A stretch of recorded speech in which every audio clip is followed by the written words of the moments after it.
It's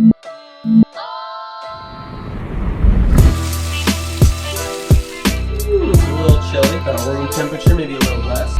Ice bath questions, oh boy.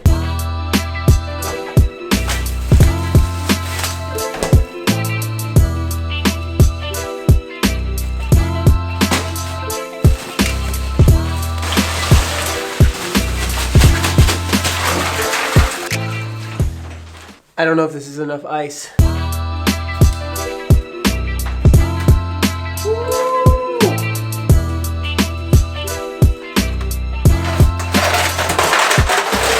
If you're gonna do it, you might as well do it.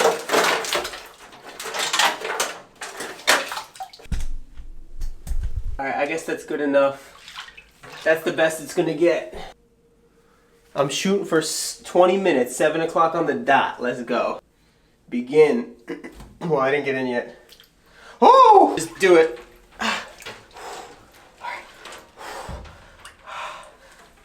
Dunk life, dunk life. This is, oh, okay. So, one take Tony in this bitch. All right, I asked questions to help this go easier because this is not fun.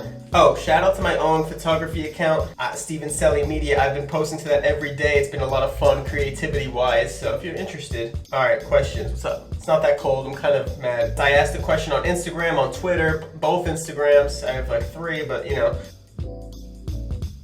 Shout out to everyone with the responses. Jace Mills, what's your max bench? I don't know. One time I did 315 multiple reps. That was when I was really jacked, like a couple years ago, and I was not jumping that great. Jake Ferguson, I am going to dunk camp next year. I'll see you boys there. Jordan Troyer, do you do ATG workouts? I did some split squats, I did some good mornings. I'm terrible at both of them, but I also did my regular squats, like with my heels elevated. That was from them to kind of get your knees more over your toes. I'm not sure where it is. I really think they're great for flexibility, but I'm not sure if I was really ready for them yet. Beltron says, visit Spain. Okay. Jamal says, why are you the GOAT? Well, that's just an essence. Not yet, but I do plan on being one of the best dunkers that's ever lived. What do you do for plyometrics? Sprints are great, box jumps. It's not that cold, fellas. I might end up just icing my knee. I don't have any more ice. I'm doing this all for my knee, by the way, and to rehab because I want to dunk tomorrow. I forgot to mention that. Plyometrics, sprints, box jumps, depth jumps, those are mine. Favorite sneakers? This is a good question. I really love the Mamba Instincts for dunking right now because I'm on a strict budget, and they're cheap. They're 50 bucks. They're light and they're durable and they have great grip. So all those, and they're comfortable. All those things are what I look for in a shoe, specifically light and good traction. Those are like the top 2. And I like low tops because it gives my ankle more flexibility and keeps my ankles working. So the Mamba Instincts have those and they're cheap. I don't really care how they look right now, but I would love to have doper shoes in the future. How do you use squat, deadlift plus plyo to increase verb? Squat and deadlifts get you stronger, plyos get you more explosive. You need both of those to reach your peak. You just gotta keep getting better at both. So plyometrics, try to get your reaction off the ground, your time off the ground faster, and for squats and deadlifts, just try to lift more weight and get stronger. What would you change in your training if you could go back and start over? Probably a better foundation, jump off all plants, get more flexible before I started strength training so I can keep my body healthier and get more range of motion on everything, and also just have more clarity of my goals because I was kind of just jumping and jumping higher and I got like more imbalances and things like that. Sorry, I forgot to answer the other questions with their names. Plyometrics was Chase Knoll, thank you. Vale, thank you for the sneaker question. Vid Bedukhoff, how do you squat? Thank you. And Profman Dolphin, what would I change? Great questions. Lifestyle Hooper, what motivates the legend? Steven Celi, I just love dunking, and now it's turned from just a love of dunking. It's still always there, but I always, now it's like seeing if I can do something that I thought was impossible and achieving dreams, because I have dreams in other areas of my life and this is just one of them. So if I can achieve this, it'll make me feel like I can achieve anything. And it's really easy to be motivated because dunking's always been my favorite thing to do ever. I was dunking when I was like 5 years old in my backyard, so now to be able to do it on a real hoop, like a real professional dunker feels, or just basketball player, feels like a dream already. Where do you see yourself in 5 years, both dunking and non-dunking related? Dunking, hopefully in the upper 40s. I would love to be at like the 47, 48 range in 5 years. That'd be great. And non-dunking, I hope to be a professional full-time YouTuber. That would be amazing. That was Cooper Chia, my dog. Con Engine, do you ever feel like giving up sometimes? Not really ever. I never really feel like giving up. I do feel like starting over or trying to figure out what's going wrong, because sometimes I feel like I'm not making progress. Adjust things. I never really feel like giving up almost ever. I mean, never. Magic Mick. Just to start lifting after doing nothing but plyos. Any beginner lifting tips? Form first, range of motion, and form and technique. Everything technique and lightweight to get started, and because you're gonna have some like beginner gains and beginner things. You don't need to go heavy at first. Don't worry about weight. Form first. Broad mat. Wilmington, North Carolina still on the radar? Of course. Anything in the US is pretty easy for me to go to. I could go for a weekend. I would love to go there. A lot of people have mentioned that place. Travis Reynolds, where are you at in this picture? I don't know what that means.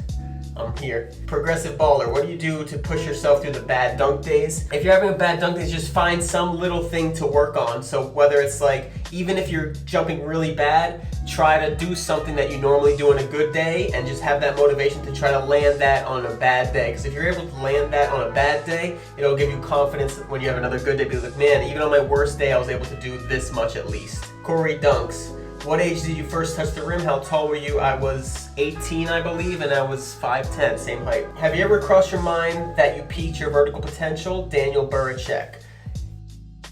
Yes, only because it's I don't see many people going from like below me to above me, like starting from where I was to jumping higher than I was, except a few people, rare people. But the only reason why I don't think I reach my potential, because I definitely can get stronger and I definitely can get faster. So why can't I jump higher? Because weights, you know you can get stronger, and faster, I believe I can run faster. So I just think jumping is such a specific skill that I just need both of those things better and I can get there. It's just hard to get there. Coming to Italy anytime soon? I don't think soon, but I would love to come, Giovanni. What inspired you to start your dunk journey? Andy Nicholson. And just touching the rim. I touched the rim and I saw people, I just always wanted to dunk, but then I saw Andy Nicholson and he went from touching the rim to dunking, so he was a huge inspiration. Kenyon dunks, I'm a left-right jumper, but I'm right-handed. Is it a good idea to focus on right-left? No, it's a good idea to focus on what comes natural and doing both. So if you can do both, I would practice both for sure.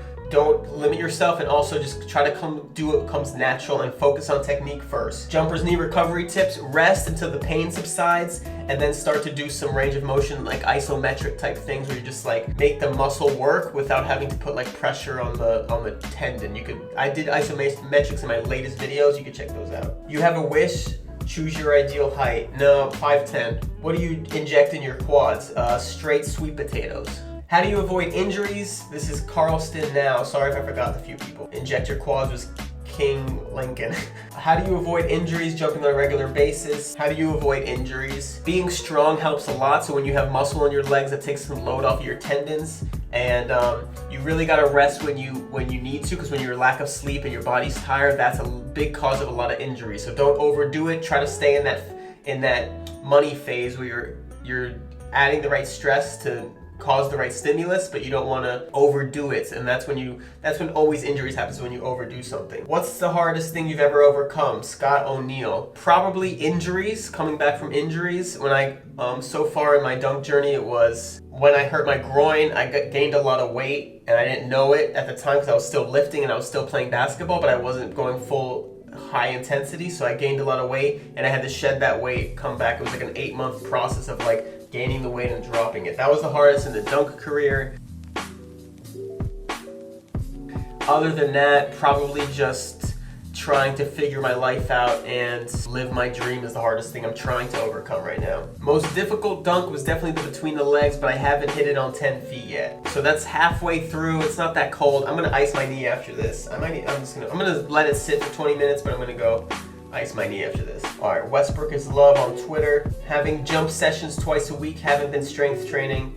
I've hit a plateau, can only get my wrist to the rim, and haven't been gaining vertical. Does this mean I need to increase my strength? Definitely need to max out as much as you're doing. Twice a week does not sound like that much jumping, and I don't know how much jumping you're doing in those 2 days, but try to up your jumping first. Push yourself to jump your hardest as much as you can and see if you feel any other muscles working, and then always add in a little strength. If you've been jumping for a few months, you can start adding in some weights, whether it's just lightweight lifting, just add some kind of supplemental lifting and core and every type of muscle group. Just start adding things in. Always increase your work capacity. Don't just switch things. Try to just increase. Obviously, not to overtrain, but just try to add a little things, because when you increase your work capacity, you get to a level, that's when you plateau, and then you got to add more stimulus. You got to work harder, you got to add a little more weight, you got to jump harder, all those things. Way of Adam says, you know? Yeah. Mitalaluka, are you open for collabs on any level? What college did you go to, and what are you doing right now? Right now, just a full-time job and trying to make YouTube happen, and I'm open for collabs on any level. Yes, that'd be awesome. What is your favorite dunk to do, says Kenyon? Right now, probably a windmill, just because I can crush it, or a backboard dunk. Those are just the dunks I can dunk the best right now. But I would really like a reverse pump, but I can't do it that well. How long did it take you to get your first dunk? I think it was 6 months, 6 to 9 months. I can't remember.